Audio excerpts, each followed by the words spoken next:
जिनैन परमात्मा की अमृत झरती सुध जिन देसना। सदगुरुदेव श्री तारण श्रावकाचार्य जी ग्रंथादिराज में अविरत सम्यक दृष्टि श्रावक किस तरह मोक्ष के मार्ग में आगे बढ़ता है। अविरत सम्यक दृष्टि श्रावक ग्रस्त श्रावक होता है, संसार शरीर भोगों से विरक्त होता है, अपने निज आत्म स्वरूप के प्रति अनुरक्त होता है। जिसको संसार शरीर भोगों से अरुचि उत्पन्न हो गई है और अपने निज आत्म स्वरूप के प्रति सम्यक रुचि उत्पन्न हो गई है, ऐसा होता है अविरत सम्यक दृष्टि श्रावक। 3 मिथ्यात्व और 4 अनंतानुबंधी कसायों का त्याग हो गया है, 6 उपशम हो गया है। वहां पर वह जीव अविरत सम्यक दृष्टि श्रावक 4था गुण स्थानवर्ती कहलाता है।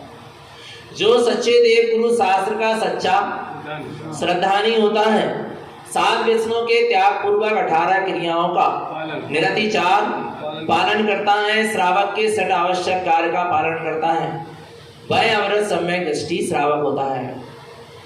और जो निज आत्मा की स्वानुभूति से संपन्न होता है, जिसने एक समय के लिए अपने निज शुद्धात्मा का अनुभव कर लिया है, जिसको निज आत्म तत्व का दृढ़ अटल अचल श्रद्धान हो गया है, जिसको 7 तत्वों का दृढ़ श्रद्धान है, वस्तु की स्वतंत्रता का, द्रव्य की स्वतंत्रता का दृढ़ श्रद्धान है, वह अविरत सम्यक दृष्टि श्रावक होता है।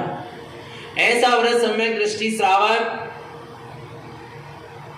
6 आवश्यक कार्य का पालन करता है। देव पूजा, गुरु उपासना, शास्त्र स्वाध्याय, संयम, तप और दान। हम श्रावक की भूमिका में हैं, हमको इन 6 आवश्यक का पालन करना परम आवश्यक है। देव पूजा, गुरु उपासना, शास्त्र स्वाध्याय, संयम, तप और दान। पर शुद्ध देव पूजा होना, शुद्ध गुरु उपासना, शुद्ध शास्त्र स्वाध्याय, शुद्ध संयम, शुद्ध तप और शुद्ध दान। तो शुद्ध देव पूजा क्या है? अरहंत सिद्ध परमात्मा के गुणों का स्मरण करना, अरहंत सिद्ध परमात्मा के गुणों का अनुवादन करना। कितने गुणों के द्वारा? 75 गुणों के द्वारा। 75 गुणों के द्वारा अरहंत सिद्ध परमात्मा के गुणों का अनुवादन करना और उनके जैसे अपने आत्मिक गुणों में आचरण करने का पुरुषार्थ जागना। वो सच्ची क्या है? देव पूजा की विधि। अपने निज आत्म गुणों में आचरण करने का पुरुषार्थ क्या हो जाए? जाग जाए। क्योंकि हम अरहंत सिद्ध परमात्मा के गुणों का तो अनुवादन कर सकते हैं, पर उनके गुणों में आचरण नहीं कर सकते। जब भी हमें आचरण करना होगा तो स्वयं के निज अपने आत्म स्वभाव के गुण में ही आचरण करना होगा। और जहां निज आत्मा के गुणों में आचरण होना प्रारंभ हो जाता है, वहां देव पूजा प्रारंभ हो जाती है। इसलिए कहा है सम्मत अर्थात सम्यक्त सर्वप्रथम पूजा है। जिसने सम्यक्त को धारण कर लिया अर्थात मिथ्या मल का जिसका त्याग हो गया, अब समझ लो उसने देव पूजा की, उसकी विधि विधान प्रारंभ हो गया। तो ऐसा देव पूजा का यहाँ पर विधान चल रहा है कि देव की पूजा कैसे करना है। 75 गुणों के द्वारा होती है। कौन कौन से 75 गुण? देव के 5 परमेष्टि, गुरु के 3 रत्नात्रय, शास्त्र के 4 अनियोग, सिद्ध के 8 गुण, 16 कारण भावना, 10 लक्षण धर्म, सम्यक दर्शन के 8, सम्यक ज्ञान के 8 और 13 प्रकार का चार्य। ये 75 गुणों के द्वारा सम्यक दृष्टि ज्ञानी देव पूजा की करता है, देव शुद्ध देव पूजा आराधना करता है। जिसके अंतर्गत अपन 4 शास्त्र के गुण को समझ रहे हैं। कौन कौन से शास्त्र के 4 गुण? प्रथमानियोग, करणानियोग, चरणानियोग और ये 4 अनियोग हैं। जिन्हें परमात्मा की देशना को, दिव्य ध्वनि को आचार्यों ने या गणधर परमात्मा ने 4 भाग में विभाजित कर दिया। कितने भागों में? 4 भाग। जिन्हें परमात्मा की वाणी तो एक अखंड रूप से खिली निरक्षरी वाणी थी, ओंकारमय वाणी थी, और ऐसी निरक्षरी वाणी को गणधर परमात्मा ने 4 भाग में विभाजित कर दिया। आचार्यों ने 4 भागों में विभाजित कर दिया। कौन कौन से 4 भाग हैं? प्रथमानियोग, करणानियोग, चरणानियोग और द्रव्य है। चारों अनियोग हमें निःशुद्धात्मा का बोध कराने के लिए है, निःशुद्धात्मा की स्वानुभूति के लिए, निःशुद्धात्मा की अनुभूति स्वानुभूति आत्मरमणता आत्म उपलब्धि के लिए, शुद्धात्मा की उपलब्धि के लिए चारों अनियोग है। अपने शुद्धात्मा को भूलकर यदि आप चार अनियोग का अध्ययन करोगे तो आप चारों अनियोग जहां पहुंचाना चाह रहे हैं वहां तक पहुंच नहीं पाओगे। इसलिए लक्ष्य को सबसे पहले सामने रखना होगा। क्या कहते हैं यहाँ पर देखेंगे अपन प्रथमानी योग। कौन सा अनियोग? प्रथमानी योग क्या कहता है? वास्तव में देखा जाए तो आत्मा कब से है? अनादिकाल से। और कब तक रहेगी? इस आत्मा जो अनादिकाल से जो अनंत काल तक रहेगी, इस अनादिकाल से अनंत काल तक रहने वाला जो आत्म स्वरूप है, उसकी जो कथा सुना है, उसकी जो कहानी सुना है, वही क्या है? प्रथमानी योग है। आ रहा है भगवान आत्मा। करणानी योग क्या है? अपने करण अर्थात अपने परम पारिणामिक भाव से जो हमें क्या कर दे? जोड़ दे। अपने परम पारिणामिक अपारिणामिक जिसमें कोई बदलाव नहीं होता, जो अपने आप में अखंड है, ध्रुव है, अचल है, शाश्वत है, ऐसे ध्रुव परम पारिणामिक स्वभाव भाव से हमें मिला दे। अर्थात हमारे उपयोग का अपने करण से अर्थात अपने परम पारिणामिक भाव से मिल जाना करणानु योग है। चरणानी योग जो सम्यक्ताचरण और संयमाचरण के द्वारा हमें अपने स्वरूप में आचरण करने की प्रेरणा देता है, उसका नाम चरणानी योग है। द्रव्यानी योग जो 7 तत्वों के 27 तत्वों के वस्तु की स्वतंत्रता और द्रव्य की स्वतंत्रता के श्रद्धान पूर्वक निज आत्म स्वरूप की अनुभूति में डुबा दे, निज आत्मा के आनंद में निमग्न कर दे। निज आत्मा के में प्रति समय रमणता का जो परिणाम है वह क्या है? द्रव्यानु योग है। ये लक्ष्य अपने पूरे चारों अनियोग का निस्वभाव का ही है। पढ़ेंगे प्रथमानी योग क्या है? प्रथमानुयोग पद वेदन्ते व्यंजनम पद शब्दयम् त्यर्थम पद शुद्धस्य ज्ञानम आत्मा तुव गुणम। प्रथमानी योग क्या कह रहा है? प्रथमानी योग पद वेदन्ते, तुम अपने निज आत्म पद का क्या करो? वेदन करो। अपने निज शुद्धात्म तत्व का वेदन करो, अर्थात अपने चैतन्य सिद्ध पद का वेदन करो। देखो जितने भी प्रथमानी योग में महापुरुष आए हैं, चाहे वो तीर्थंकर पद के धारी हो, चाहे 12 चक्रवर्ती पद के धारी हो, 9 नारायण, 9 पति नारायण, 9 बल पद के धारी, इन सारे जीवों ने अपने चैतन्य पद का ही आश्रय लिया। किसका? इन्होंने अपने सारे बाह्य पद का त्याग करके, तीर्थंकर चक्रवर्तियों ने, बलभद्रों ने अपने बाह्य पद का त्याग करके सिद्ध पद की साधना करी। ये प्रथमानी योग क्या कर रहा है? हमें उपदेश दे रहा है। समझ लेना भगवान आत्मा। प्रथमानी योग की कहानी चक्रवर्तियों के पद के लिए नहीं है। प्रथमानी योग की कहानियां तीर्थंकर पद के लिए नहीं, काय के लिए है? देखो उनको कि उन तीर्थंकरों ने भी तीर्थंकर पद को त्याग कर सिद्ध पद को प्राप्त किया। उन चक्रवर्ती ने भी चक्रवर्ती पद को, संसारिक पद को क्या कर दिया? त्याग कर अपने चैतन्य पद में स्थित हो गए। उन 9 बलभद्रों ने भी अपने बलभद्र पद को क्या करके, इतना उत्कृष्ट पद उनको क्या मिला था? मिला, पर उन्होंने उन पद को भी त्याग कर कर अपने निःशुद्धात्म पद की क्या करी है? साधना करी है। इसलिए गुरुदेव कहते हैं प्रथमानी योग पद वेदन्ते। प्रथमानी योग कहता है तुम अपने चैतन्य सिद्ध शाश्वत ध्रुव पद का वेदन करो, अनुभव करो। व्यंजनम पद शब्दयम्, प्रथमानी योग का व्यंजन पद और शब्द जो भी अक्षर स्वर व्यंजन प्रथमानी योग में लिखे गए वे सब अपनी सत्ता तक हमें पहुंचाने वाले। व्यंजनम माने विज्ञान घन सत्ता, बनी बनाई सत्ता। पद अर्थात चैतन्य पद, शब्दयम् अर्थात शुद्धात्म स्वरूप, उसको क्या कहा गया है? शब्द। शब्द को शब्द भी कहते हैं। शब्द अर्थात आत्मा। समझ माने क्या होती है? आत्मा। तीर्थम पद शुद्ध से, ऐसे वर्तमानी योग के ग्रंथ के माध्यम से, शास्त्र के माध्यम से, तीर्थम पद शुद्धयम, अपने रत्नात्रयमयी शुद्ध पद का अनुभव करो, वेदन करो, उसका चिंतन मनन करो। ज्ञान में आत्मा तुम गुणम, तुम्हारी आत्मा कैसी है? ज्ञान गुणों से परिपूर्ण है, ऐसा चिंतन मनन करो। देखो वर्तमानी युग के बड़े बड़े राजा महाराजाओं ने क्या किया? अपने सारे संसारिक पद का, संसारिक वैभव का क्या कर दिया? अच्छा, क्यों कर दिया? नहीं, बहुत बढ़िया। इन संसारिक पदों का त्याग क्यों किया? पता है, क्योंकि उनको ये बाधा लग रही थी कायम में, अपने आत्मा के आनंद को लूटने में ये संसारिक वैभव क्या लग रहा था? बाधा लग रहा था। ये पाप परिग्रह क्या लग रहा था?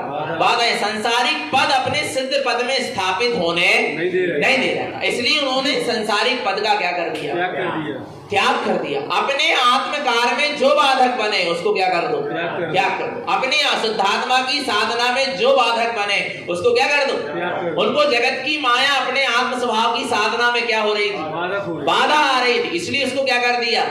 अर्थात अनंत वैभव को लूटने के लिए क्षणभंगुर वैभव को छोड़ दिया। समझदारी है क्या? अनंत वैभव को लूटने के लिए क्षणभंगुर वैभव को क्या कर देना? छोड़ देना ही क्या है? समझदारी है। त्रिलोकीनाथ के पद को धारण करने के लिए क्षणभंगुर पद का त्याग कर देना समझदारी है। ये क्षणभंगुर पद है। सौधर्मेंद्र का पद भी क्षणभंगुर है।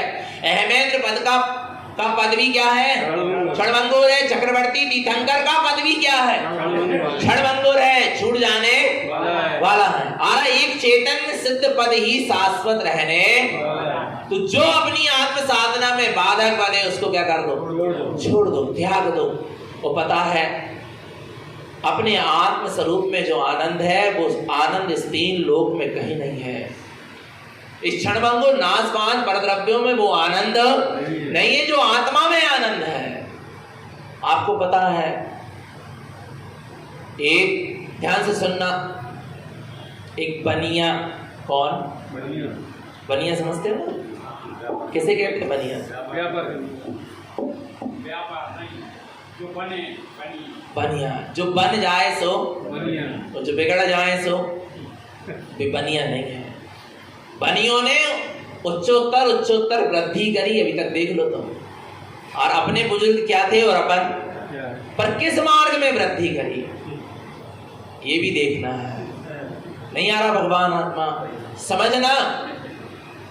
बनिया यदि आपके पास बैठा है तो वैसे नहीं बैठा, आपको समय देने के लिए नहीं बैठा। उसके अंदर में कुछ ना कुछ क्या है? स्वार्थ है। अति तीव्र यदि कोई स्वार्थी होता है तो बनिया होता है। फुकट में वो बात भी नहीं करेगा, व्यर्थ में बात नहीं करेगा, व्यर्थ में आपके पास बैठेगा नहीं, व्यर्थ में आपको वो समय दे ही नहीं सकता। वो कुछ ना कुछ क्या है? अपने स्वार्थ से चल रहा है। आरा भगवान आत्मा, उसका नाम क्या है? बनिया है। आया भगवान आत्मा। पता है एक बनिया था, कैसे संसारिक पद का, संसारिक वैभव का त्याग करके सिद्ध पद और सिद्ध स्वरूप को ध्याया जाता है। समझना भगवान आत्मा, ऐसे ही नहीं मिल जाएगा। दोनों हाथों से लड्डू नहीं खाया जाता। कितने हाथों से?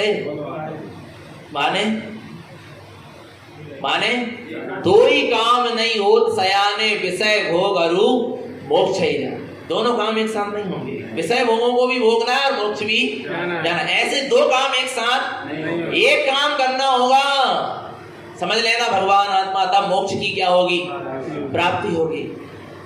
एक बनिया अपने सिर पे घड़ा रख के, गाय का घी का, गांव में जाकर घी क्या करता था? बेचता था।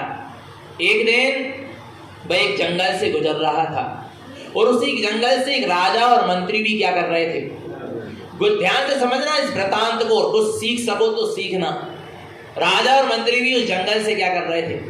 निकल रहे थे। सामने से सिर में घी का घड़ा रखा बनिया क्या कर रहा था? आ रहा था। और यहाँ से राजा और मंत्री आ रहे थे और देखते ही देखते वो घी का घड़ा क्या हो गया? गिर गया।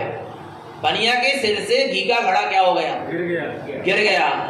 अरे भगवान आत्मा, बनियों की महिलाएं घी को ऐसो ऐसो करके पहुंच लेते हैं। तुम क्या समझ रहे हो? दे ना घी, परसेंगे ना घी। आरा ने कटोरी से घी परसें तो घी का हो जाए, थोड़ा नीचे लग जाए तो क्या कर लेंगे? ऐसो करके ऐसो। तब हमें दिखती है कि देखो कितनी लोभ कसाए काम कर रही है। विचार करो भगवान, नहीं आ रहा समझ में? कितनी है माने व्यर्थ ना चल। और एक बार हमने देखा वो घी नीचे ही गिर गए, 2-4 बूंद तो उन्होंने उठाई और हाथ में लगा ली। कम से कम व्यर्थ तो ना जाए, कम से कम हाथ ही में लगा। विचार करो भगवान आत्मा, अपनी परिणति को देखते हो, अपनी परिणति को निहार रहे हो। निहारा करा करो, देखा करा करो अंदर में कि हमारी परिणति कहाँ जा रही है, हमारा परिणाम कहाँ जा रहा है। आ रहा नहीं आ रहा भगवान आत्मा, समझना है इस बात को। वो घी का घड़ा क्या हो गया? देखते देखते क्या हो गया? बनिया के सिर से घी का घड़ा गिरना बहुत बड़ी विशेष रहस्य की बात है, ऐसे गिर नहीं सके। आ रहा नहीं आ रहा भगवान आत्मा, समझ रहे हो? बनिया के सिर से घी का घड़ा क्या हो गया? गिर गया। और एकदम से राजा ने देखा तो राजा एकदम बोल पड़ा, अरे रे रे रे, बेचारे का नुकसान हो गया। बेचारे का क्या हो गया? बेचारे बनिया का, गरीब का क्या हो गया? नुकसान। राजा को बड़ी क्या आई? दया आई। मंत्री कहता है, सुनो राजन, वो बनिया है। वो कौन है? वो बनिया है। वैसे ही नहीं गिरा घी का घड़ा। घी के घड़ा फूटा है तो उसके पीछे कुछ ना कुछ क्या है? कारण है, रहस्य है। आपको समझ में, और सही में राजाओं को समझ में नहीं आता। जितने राजा है ना, सब कान के क्या होते हैं, तब वो दूसरों के कहने पर चलते हैं। आरा भगवान आत्मा मंत्रियों के कहने पर चलते हैं, खुद का निर्णय नहीं होता, कभी नहीं होगा। इसलिए बड़े पद में तो कभी बैठ नहीं पाता, सब बुद्धि भ्रष्ट हो जाएगी। आरा भगवान, जितने बड़े पद में जाओगे तो उतनी बुद्धि क्या होती जाएगी? भ्रष्ट होती चली जाएगी। ये समझ लेना भगवान। क्योंकि पद, हाँ बड़े पद लो, पर पहले अहंकार को क्या करो। यदि पद बड़ा लेना है, अहंकार जिस दिन गल जाए उस दिन तुम बड़ा पद ले ले। पर जब तक अहंकार ना गले, जब तक बड़े पद में आने की आवश्यकता नहीं। समझ लेना। राजा ने कहा, रे रे रे, बेचारे का घी का घड़ा क्या हो गया? फूट गया। बोले फूटा नहीं, फोड़ दिया। कौन कह रहा? मंत्री कह रहा फूटा नहीं है घी का घड़ा। क्या करा है उसने? फोड़ दिया है। और देखो वो नीचे क्या कर रहा है? वो घी को क्या कर रहा है? समेट रहा है।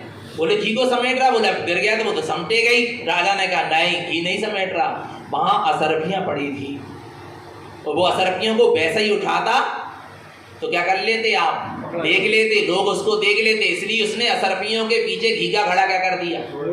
फोड़ दिया। कि घी से कीमती चीज मुझे क्या हो रही है? मिल रही है। उसने असरफियों को समेट लिया। आपको समझ में नहीं आ रहा? बस ऐसे ही चक्रवर्तियों ने, तीर्थंकरों ने अपने राजपद को क्या कर दिया? छोड़ दिया। घी का घड़ा क्या कर दिया? फोड़ दिया। काय के लिए? आत्मा के अनंत गुणों की असरफियों के लिए, अतीन्द्रिय आनंद की असरफियों के लिए। तब मिलेगी अनंत आनंद की असरफियां। तब तुम्हें घी का घड़ा क्या करना पड़ेगा? घी का घड़ा माने विषय भोगों को छोड़ना पड़ेगा, पाप विषय कसायों को छोड़ना पड़ेगा, संसारिक पदों को, संसारिक माया को त्यागना पड़ेगा। तब अनंत गुणों की असरफियां मिलेंगी। तब अनंत गुणों का, अतीन्द्रिय आनंद की असरफियां मिलेंगी। और तुम सोचो घी का घड़ा भी ना फूटे और असरफियां भी क्या हो जाए, तो ऐसा होने वाला नहीं है। कि विषय भोग भी भोगते रहे, संसारिक पद का भी मिलते रहे और सिद्ध पद भी क्या हो जाए? नहीं मिलेगा। दोनों काम एक साथ होने वाला। तो घी का घड़ा तो क्या करना पड़ेगा? फिर तैयार हो क्या? नहीं। कब तक? चैत्यालय के अंदर तक। बाहर में जाके तो वही घी को घड़ा का लग रहा है। अनंत गुणों की असरफियां छोड़ रहे हो घी के घड़े के पीछे। अर्थात आत्मा के अतीन्द्रिय आनंद को छोड़ रहे हो, चैतन्य पद को छोड़ रहे हो, सिद्ध पद को छोड़ रहे हैं संसारिक वैभव के पीछे। आरा भगवान आत्मा। इसलिए प्रथमानी योग कह रहा है, जैसे तीर्थंकरों ने, चक्रवर्तियों ने, बलभद्रों ने, बड़े बड़े राजा महाराजाओं ने इस संसार के वैभव रूपी घी के घड़े को क्या कर दिया? छोड़ दिया। और अपने सिद्ध पद, चैतन्य पद, ध्रुव पद, शाश्वत पद रूपी असरफियों को पा लिया। समझदारी इसी में है। आया भगवान आत्मा। आगे देखो और क्या कहते हैं। व्यञ्जनं च पदार्थं च शाश्वतं नाम सार्धयम् ओंकारस्य वेदन्ते सार्धं ज्ञानमयं ध्रुवम् व्यञ्जनं च पदार्थं च अपना आत्मा ही बना बनाया विज्ञान घन स्वरूप व्यंजन है। व्यंजन माने बनी बनाई सत्ता, अखंड सत्ता, अकृत्रिम सत्ता, जिसको किसी के द्वारा निर्मित किया गया नहीं है। पदार्थम च अपना आत्मा ही चैतन्य पदार्थ है, सारभूत है। सारे पदार्थों में चैतन्य तत्व ही क्या है? सारभूत है। शाश्वतम नाम सार्धयम, तुम ऐसे शाश्वत जिसका नाम है, आत्मा का नाम कैसा है? शाश्वत है, कभी बदलने वाला नहीं है। अर्थात आत्मा निर्नाम तत्व का धारी है। कौन से तत्व का? निर्नाम तत्व, कोई उसका नाम नहीं है। तो तुम ऐसे शाश्वतम नाम सार्धयम, शाश्वत नाम की क्या करो? साधना करो। क्षणभंगुर नाम की चाय होती क्या नहीं होती? क्षणभंगुर नाम की साधना मत करो। तीर्थंकर चक्रवर्ती बलभद्रों ने भी अपने शाश्वत नाम को क्या कर दिया? त्याग कर अब एक सिद्ध नाम से पूजे जा रहे हैं। किसके नाम से? सिद्ध नाम से। नहीं आ रहा? कौन से नाम से? आज तक पूजे जा रहे हैं कि नहीं? जो पूजे जा रहे हैं किस नाम से?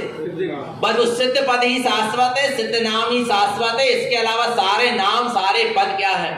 अशाश्वत है। इसलिए तुम शाश्वत नाम की क्या करो? साधना करो। अपना आत्मा शुद्धात्मा कैसा है? शाश्वत है। शाश्वत नाम का धारी, उसका कभी नाश होने वाला नहीं। ये संसारिक नाम तो क्या हो जाएंगे? बदल जाएंगे। अच्छा, बदल जाएंगे कि नहीं बदल जाएंगे? बचपन में क्या नाम था? जो भी था। आया भगवान आत्मा, बड़े होने पर क्या हो जाता है? बदल जाता है? नहीं बदलेगा। हम कह रहे हैं अच्छा प्रतिमा लोगे तो बदलेगा ना, 7वीं प्रतिमा ले लोगे तो नाम बदल जाएगा। अच्छा दीक्षा ले लोगे, मुनि दीक्षा ले लोगे तो भी नाम क्या हो जाएगा? बदल जाएगा। बदलते ही चला जाएगा ना। नहीं आ रहा भगवान आत्मा, क्योंकि क्षणभंगुर, वो पर्याय बदलेगी तो नाम बदल ही जाएगा। अरे ये सब पर्याय के नाम है और तू इन पर्यायी नामों से क्या है? भिन्न। शाश्वतम नाम सार्धयम, तू ऐसा काम कर कि तेरा नाम शाश्वत हो जाए। तू ऐसी साधना कर कि तेरा नाम शाश्वत। तीर्थंकर का, चक्रवर्तियों का, बलभद्रों का, महापुरुषों का नाम क्या हो गया? तारण तरण का, कुंद कुंद का नाम क्या हो गया? शाश्वत हो गया। कैसे हो गया? क्योंकि उन्होंने अपने शाश्वत स्वरूप की आराधना करी, तो उनका नाम भी आज क्या हो गया? तू अपने शाश्वत आत्म स्वरूप की आराधना करेगा तो तेरा नाम क्या हो जाएगा? शाश्वत हो जाएगा, अखंड हो जाएगा, जयवंत हो जाएगा। आरा भगवान आत्मा, और तू क्षणभंगुर नाम के पीछे लगा रहेगा, क्षणभंगुर पर पदार्थों के पीछे लगा रहेगा, तेरा नाम शाश्वत होने वाला। तेरी आने वाली चौथी 5वीं पीढ़ी तेरा नाम नहीं जानेगी। जानेगी क्या? पर तीर्थंकरों का नाम सब जान रहे कि नहीं जान रहे? बोलो ना भगवान आत्मा। तारण तरण का नाम सब जान रहे कि नहीं? कुंद कुंद आचार्य का नाम सब जान, क्योंकि उन्होंने ऐसा काम किया है। तू शाश्वत स्वभाव की आराधना करेगा तो तेरा नाम क्या हो जाएगा? शाश्वत हो जाएगा। इसलिए तू शाश्वत नाम की आराधना कर। अब कैसे शाश्वत नाम की आराधना कर? ओंकारस्य वेदन्ते, किसका?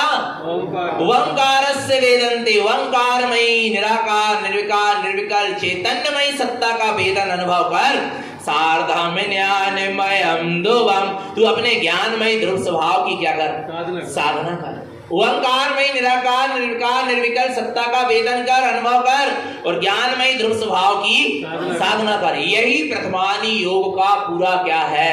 सार है, निचोड़ है। जितने भी प्रथमानी योग में महापुरुष हुए हैं, आपको पता कितने महापुरुष हुए? 63 सदा का के पुरुष तो 63 कहलाए, पर महापुरुष कितने हुए? 169। कितने?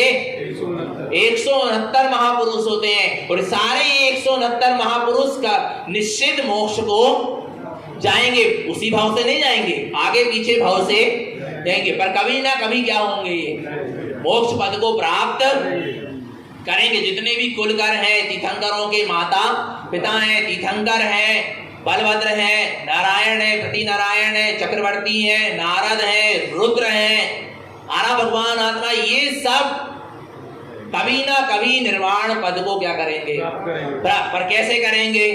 सार्धम ज्ञानमयम ध्रुवम, किसकी साधना करके? अपने ज्ञानमय दृढ़ स्वभाव की, अपने आत्म स्वभाव की साधना करके ही तीर्थंकर पद को क्या करेंगे?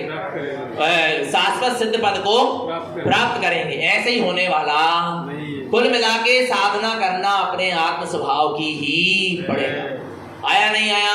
तो हमें आत्म स्वभाव की साधना करना है क्या नहीं करना? अच्छा, कब करना है? कब करना है? कब से प्रारंभ करना है? अभी से प्रारंभ कर दो, तब जाकर वो शाश्वत सिद्ध पद को प्राप्त कर पाओगे। आया भगवान आत्मा। और एक चीज बता दें, आयु के अंत आने के पहले, किसका? आयु का क्या है? अंत आए उसके पहले, बिलाई अंतिम श्वास के पहले तुम सारे संसारिक पद का क्या कर देना? त्याग कर देना। क्योंकि पद में जो मरेगा वो नियम से दुर्गति में नियम से जाएगा। जब ऐसा लगने लगे, हमने देखा है पद मरते दम तक नहीं छूटता है। क्या नहीं होता? अंतिम सांस तक क्या नहीं छूटता? पद नहीं छूटता। भगवान आत्मा पद का मोह है, नहीं छूटता। इसलिए पद लेना मना नहीं है, क्योंकि सामाजिक स्थिति में रह रहे हो, पारिवारिक स्थिति में रह रहे हो, श्रावक की भूमिका में रह रहे हो, आ रहा नहीं आ रहा तो पद लेना पड़ता, जिससे एक अच्छी व्यवस्था बनी रहे। एक तो पद का न्याय नीति पूर्वक पूरा क्या करें? निर्वहन करें। दूसरी बात, पद से पद में रहते हुए भी पद से विरक्त रहे। जैसे भरत चक्रवर्ती पद में रहे पर पद से क्या रहे? विरक्त रहे। तब तो न्याय नीति पूर्वक चल पाए। और अंतिम समय उस पद का क्या कर दिया? जरूरी है। यदि चक्रवर्ती के पद में मरेगा तो कहाँ जाएगा? नियम से नरक जाएगा। और चक्रवर्ती के पद को क्या कर देगा? त्याग कर साधु बन जाएगा, संयम को धारण कर लेगा, तो नियम से स्वर्ग या मोक्ष जाएगा। आ रहा है नहीं आ रहा? भगवान आत्मा समझ लेना। तो पद में रहो पर पद से क्या रहो? विरक्त रहो। और पद से विरक्त होते हुए न्याय नीति पूर्वक उसका निर्वहन करो। और जब पद से विरक्त रहोगे ना, तो अंतिम समय आपका पद का नियम से क्या हो जाएगा? त्याग हो जाएगा। क्योंकि आप निर्लिप्त होकर उस पद में रहे, लिप्त होकर नहीं रहे, उसको छोड़ने में तकलीफ नहीं हो। आ रहा नहीं आ रहा? भगवान यही प्रथमानी योग हमें शिक्षा देता। क्योंकि चक्रवर्ती आदि सब पद में रहे, पद का बड़ा न्याय नीति से निर्वहन किया, पर अंतिम समय पद बड़े आसानी से उन्होंने एक झटके में क्या कर दिया? क्यों छोड़ दिया? कैसे छोड़ दी? क्योंकि इससे वो निर्लिप्त रहे, उसमें लिप्त नहीं हुए। यदि साधना करना है तो चैतन्य पद की करो, साधना करना है तो शाश्वत नाम की करो, अपने शाश्वत ज्ञानमय स्वभाव की साधना करो। यह वर्तमान योग शिक्षा देता है। आगे देखते हैं कर्णानुयोग। कौन सा अनुयोग? क्या कहता है कर्णानुयोग?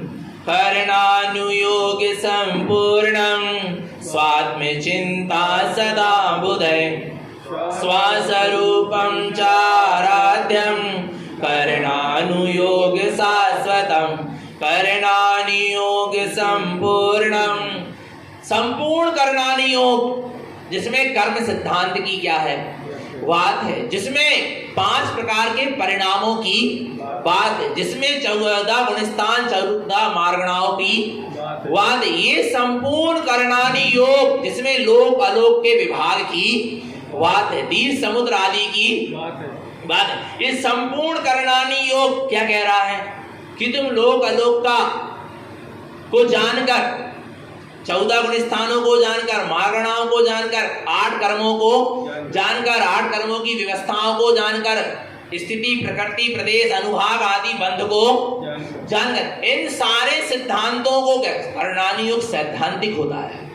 कर्णानुयोग क्या होता है? सैद्धांतिक होता है। कर्णानुयोग धर्म कांटा होता है। कर्णानुयोग में छूट नहीं होती। कर्णानुयोग में क्या नहीं होती?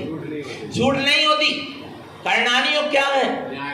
न्याय धर्म काटा है। समझ लेना भगवान आत्मा, जरा सा गड़बड़ किया उधर कर्म का क्या हो जाएगा?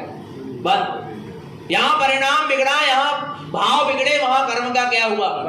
बंद। यहाँ शुभ भाव हुए, शुभ कर्म का बंद हुआ। यहाँ शुभ भाव हुए, शुभ कर्म का बंद हुआ। आना भगवान आत्मा तुरंत कर्म का क्या हो जाएगा? बंद हो जाएगा। फल उसका फिर क्या होगा? मिलेगा। आ रहा है। इसलिए कर्णानुयोग का संपूर्ण सिद्धांत को जानकर क्या करना है? यदि कर्मों से बचना है, गुण स्थानों को चढ़ना है, आरा भगवान आत्मा कर्मों से मुक्त होना है, गुण स्थानों को चढ़कर गुण स्थानातीत होना है, तो फिर क्या करें? इस तीनों लोक की व्यवस्था को समझकर, इस तीनों लोकों से परे लोक के अग्रभाग में सिद्धालय में जाकर विराजमान होना है। तो क्या करें? करणानुयोग संपूर्णम, संपूर्ण करणानी योग का सार क्या है? स्वात्म चिंता सदा बुधे। ज्ञानी जीव इस करणानी योग का अध्ययन करके काय में लग जाते हैं? स्वात्म चिंता सदा बुधे। उनके भीतर में हमेशा हमेशा के लिए स्वात्मा का क्या होने लगता है? चिंतन होने लगता है। हमेशा आत्मचिंतन में लगता है कि कहीं कोई कर्म ना बन जाए। आत्मचिंतन से दूर होगा तो कर्म क्या होगा? बढ़ेगा। इसलिए हर समय क्या करते हैं? वो आत्मचिंतन में लगे रहते हैं। आरा भगवान। और जिनको आत्मा का चिंतन नहीं चल रहा, स्वभाव की सूरत नहीं चल रही, स्वभाव का स्मरण ध्यान नहीं चल रहा, अभी उसने करणानी योग का अध्ययन नहीं किया। बिलाई करणानी योग की बहुत अच्छी वो क्या कर ले? व्याख्या कर ले, तीनों लोक की व्यवस्था बता दे, बहुत अच्छे गुणस्थान समझा दे, मार्गना समझा दे। आरा नहीं, व्याख्यान करने का नाम ये नहीं है कि आपने करणानी योग का क्या कर लिया? स्वाद है। करणानी योग जीवन में उतरना चाहिए, क्योंकि शास्त्र बोलने के लिए नहीं, शास्त्र वार्ता करने के लिए नहीं है, शास्त्र चर्चा के लिए नहीं है, शास्त्र काय के लिए? चर्या के लिए है, आचरण के लिए। यानी करणानी योग का वास्तव में स्वाध्याय है, आपके परिणामों में विशुद्धता आएगी। आपके काय में विशुद्धता आएगी? परिणामों में विशुद्धता आएगी। आपके भाव उत्कृष्ट होंगे, आपका परिणाम ऊपर की ओर उठेगा। जब तक उन स्थान चढ़ोगे, आ रहा है, निरंतर आत्मा का चिंतन मनन होता रहेगा। और नहीं हो रहा है तो अभी आपने करणानी योग का स्वाध्याय नहीं किया। तो स्वात्म चिंता सदा बुधे। करणानी योग का स्वाध्याय करने वाला अपने परिपूर्ण स्वात्मा का क्या करता है? चिंतन करता। कब का? सदा। कब का? हमेशा। वो बताएं, करणानी योग वाले के जीव के भीतर में परिणाम विशुद्ध होते हैं। इतने परिणाम विशुद्ध होते हैं कि आगे चरणानी योग है, आगे चारित्र में आचरण करेगा। ऐसा नहीं है कि करणानी योग ने वाले कर्म सिद्धांत बस को क्या कर लिया? मालूम क्या हम बता रहे हैं कितनी भूल में है जी। बोले हमने तो करणानी योग का अध्ययन कर लिया, कर्म सिद्धांत को क्या कर लिया? जान लिया। हमने एक जन से कहा कि आप इतने करणानी योग का क्या करने वाले हो? अध्ययन करने वाले हो, व्याख्यान करने वाले हो, और आप बिना छना पानी उपयोग कर रहे हो। कितने जीवों की हिंसा हो रही। बोले तुम्हें कर्म सिद्धांत नहीं पता, वे अपने आयु कर्म से मर रहा है, मैं थोड़ी ना मार रहा हूं। ये करणानी योग का अध्ययन है, ये करणानी योग का अध्ययन है। बोलो ना, बोलो बोलो। विचार करना भगवान आत्मा। नहीं आ रहा समझ में? ये करणानी योग का अध्ययन। अरे परिणामों में विशुद्धता आती जब जीव अपने परम पारणामिक शुद्ध भाव से मिलता है। करणानी योग का स्वाध्याय करके तब भगवान आत्मा उसके अंदर में क्या होती है? एक करुणा जागती, एक दया का परिणाम जागता। कैसे जीवों की हिंसा कर सकता? नहीं कर सकता। अरे इतनी विशुद्धता उसके अंदर में आ जाती है, प्रकट हो जाती है। समझना भगवान आत्मा। परिणामों में निर्मलता आती है। यहाँ करणानी योग का अध्ययन चल रहा है, यहाँ कसायों में वृद्धि है। तो करणानी योग का अध्ययन हुआ क्या? कसाय क्या होती जाएगी? क्रस होती चली जाएगी, मंद होती चली जाएगी। तब तो करणानी योग का वास्तव में क्या किया तुमने? अध्ययन किया, स्वाध्याय किया। नहीं तो नहीं किया। परिणामों की विशुद्धता को उपलब्ध हो रहे हो तो मान लो आपने करणानी योग का क्या किया है? अध्ययन किया है, स्वाध्याय किया है। मात्र शास्त्र को लेके बैठने का नाम स्वाध्याय नहीं है। आरा भगवान आत्मा। आप घर में गए, घर में कसाय का प्रसंग बना और आप समता भाव रख रहे हो, आपका करणानी योग का स्वाध्याय चल रहा है। काय का स्वाध्याय चल रहा है? करणानी योग का क्या चल रहा है? स्वाध्याय। आपके ऊपर कोई कर्म का उदय आया, असादा वेदनी आदि कर्म का क्या आ गया? उदय आ गया। आप विचार कर, अरे क्या विचार कर रहे हो आप? अरे ये तो कर्म का उदय है, ये शरीर में आया है, मैंने ही बांधा होऊंगा इसलिए कर्म का उदय आया है। मैं समता शांति रखूंगा तो कर्म का उदय क्या हो जाएगा? ऐसा चिंतन चल रहा है। करणानी योग का स्वाध्याय चल रहा है। बिलाई तुम गोमट सार कर्मकांड खोल के मत बैठो तो भी आ रहा नहीं आ रहा भगवान आत्मा। करणानी योग के ग्रंथ खोलकर नहीं भी बैठे और ऐसा क्या चल रहा है? चिंतन चल रहा है। करणानी योग का क्या चल रहा है? सतियों ने क्या करी? सतियों के पास शास्त्र थे क्या?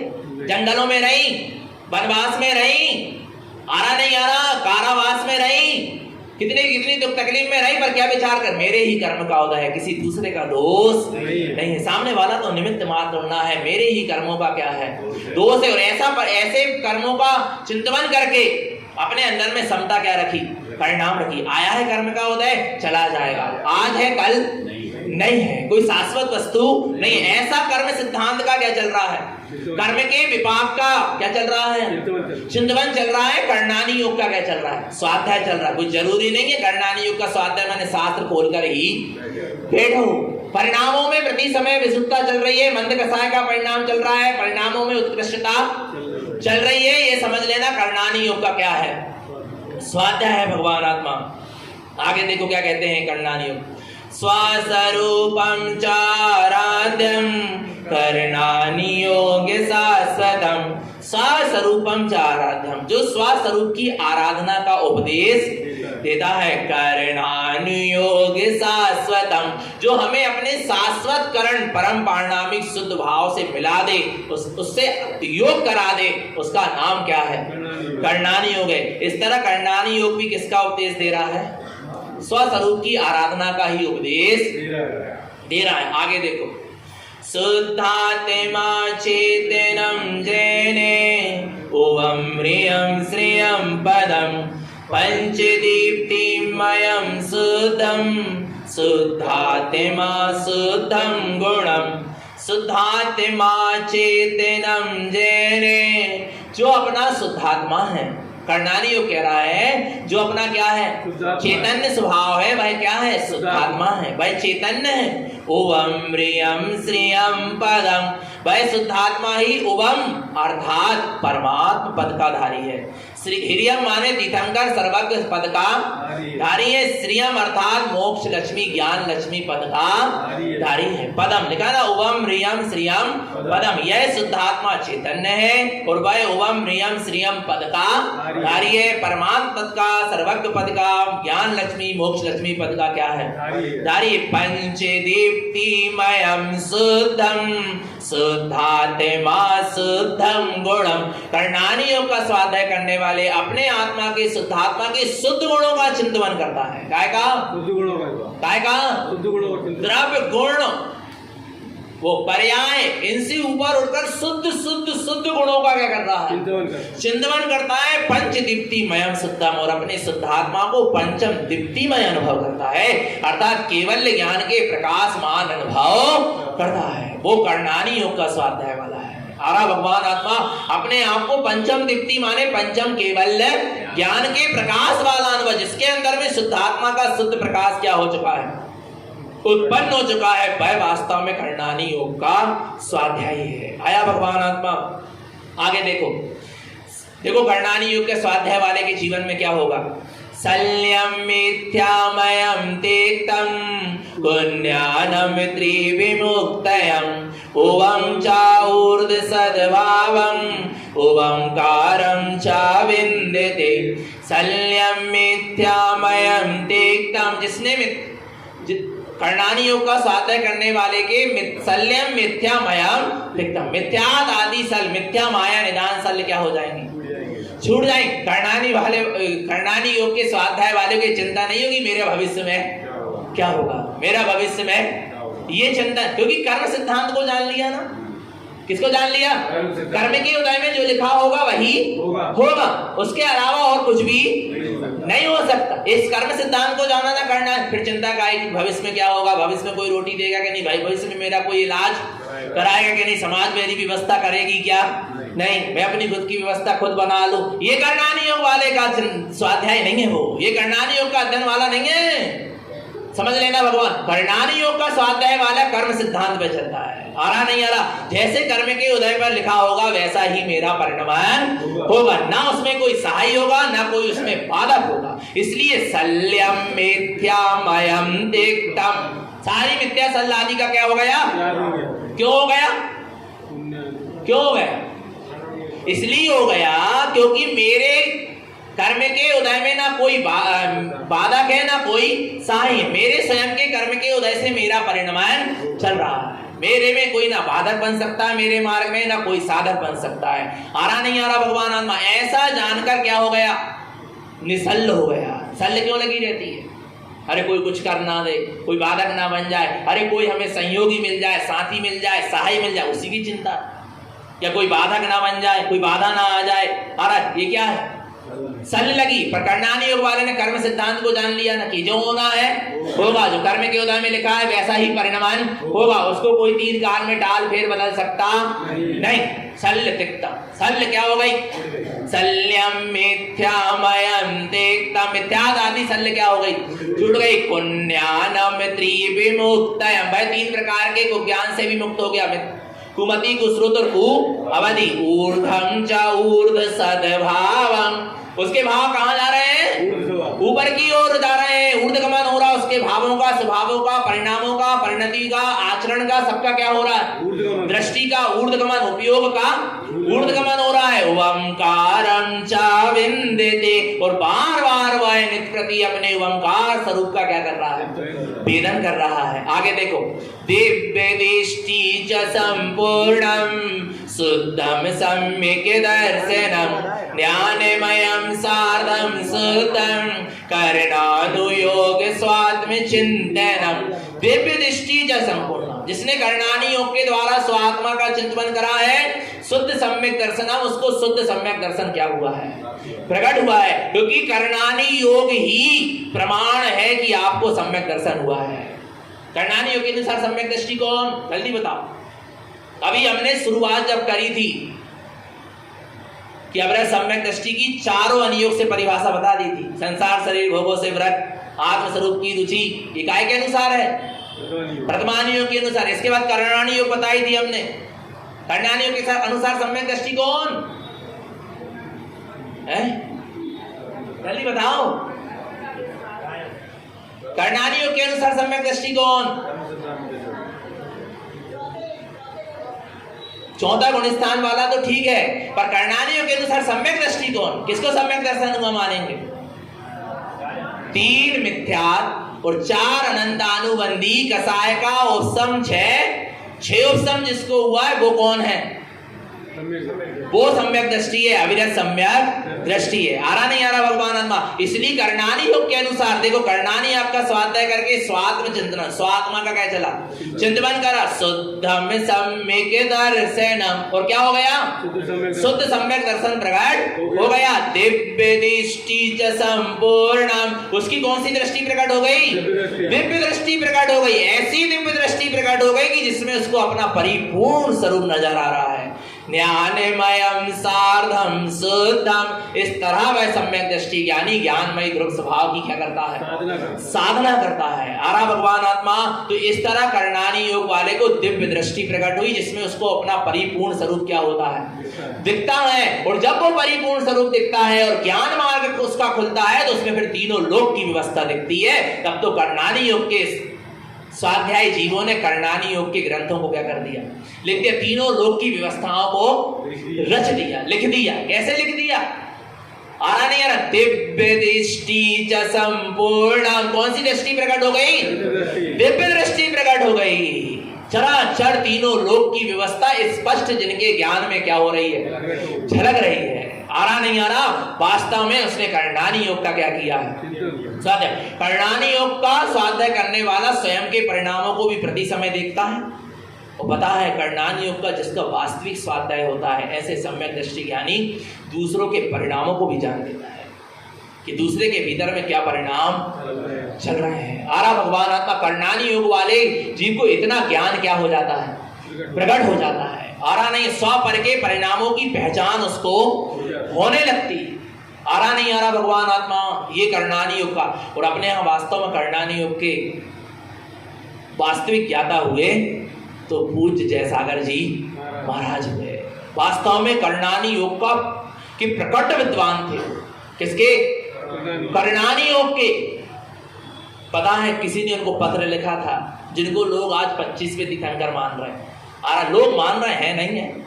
उन्होंने पत्र लिखा था किनको? पूज्य जयसागर जी महाराज को। मैं आपसे करणानी योग का क्या करना चाहता हूँ? अध्ययन करना चाहता हूँ। आरा नहीं काय का? विचार करना भगवान आत्मा। जबकि वो एक पंडित अवस्था में थे, एक साधक की अवस्था में थे, एक ब्रह्मचारी की अवस्था में थे, और वे किसकी अवस्था में थे आप समझ गए हो। मैं नाम नहीं लेना चाह रहा। आरा भगवान, मैं करणानी योग क्या क्या करना चाहता हूँ आपसे। उन्होंने एक ही बात कही थी, ज्ञान देने वाला ऊपर बैठेगा और ज्ञान लेने वाला नीचे बैठेगा। यदि तुम्हें मंजूर हो तो मैं तुम्हें करणानी योग का अध्ययन, पर वहां से कोई जवाब दोबारा माने तुम जब अहंकार से जब नीचे नहीं उतर सकते तो हम तुम्हें कोई ज्ञान दे सकते। विचार करना भगवान आत्मा। वास्तव में उनको परिणामों की क्या थी? परख थी। जब वो चौका में जाते थे तो कई आधी से ज्यादा महिलाओं को बाहर कर देते थे। कौन? जैसा कर जी महाराज विचार करना, बहुत सारे परिणामों का उनको क्या समय किस परिणाम, और उस समय वो उतनी उनमें उतनी जागरूकता भी थी, और भगवान इतनी उनकी समाज क्या करती थी, मानती भी थी। समझना, भगवान आत्मा प्रवचन में कहते थे उठ जा रहे तू, जा बाहर निकल, तेरे मन नहीं लग रहा, निकल यहाँ से, आ रहा नहीं आ रहा, ये स्पष्ट ऐसे। अब ये कहते तो भगवान आत्मा आ रहा नहीं आ रहा समझ में, विचार करना, भगवान आत्मा ऐसा स्पष्ट बोलते थे, स्पष्टवादी थे, जो है सो है, आया नहीं। वो लोग बुरा भी नहीं मानते, लोग क्या नहीं करते थे, बुरा भी नहीं, क्योंकि श्रद्धा थी। पैसा नहीं था पहले के लोगों के पास, क्या थी, श्रद्धा थी, इसलिए डांट भी क्या हो जाती थी। पैसा आया, अहंकार बढ़ा, श्रद्धा घट गई। पैसा आया, क्या बढ़ा, अहंकार बढ़ा, श्रद्धा क्या हो गई, घट गई। आज लोगों को जो बुरा लग रहा है वो पैसे की अहम में लग रहा, पैसे की गर्मी में लग रहा। पहले पैसे की गर्मी नहीं थी, पहले क्या थी, श्रद्धा थी, समर्पणता थी, इसलिए व्यक्ति बड़े अच्छे से क्या कर लेता था, उनकी डांट को भी स्वीकार कर लेता था। तो भगवान आत्मा कर्णानी युग का स्वाध्याय यही कह रहा है कि अपने निजकरण, अपने परम पारिणामिक स्वभाव से जुड़े, अपने परिणामों की निरंतर संभाल बनी रहे, कर्म सिद्धांत का श्रद्धान अपने भीतर में बना रहे, निरंतर निश्चित आत्मा की सूरत बनी रहे, अपना सबका जीवन सम्यक